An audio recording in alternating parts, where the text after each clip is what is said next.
আসসালামু আলাইকুম। যে প্রবাস সাথে হয় ভিডিওটা দেওয়ার ছবি কাল একটা ফোন আইছি না মরে মানে আমি তার আগে তেছিনি তার লগে কাম করছি।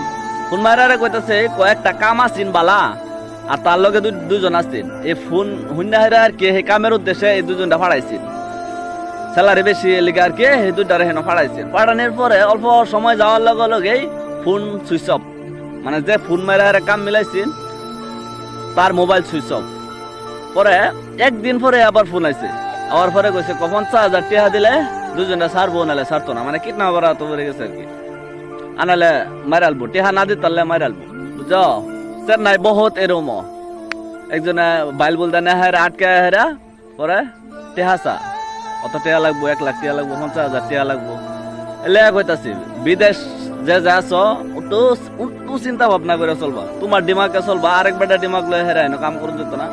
তোমার একটা বলে কিন্তু তোমার জান শেষ হয়ে যেতে। আর তোমার জান যদি না থাকে বাড়ির কয়টা মানুষ না খায়, তাহলে ভোটো চিন্তা করে পরে গে হেরা আগবাইরা যায় আর কি।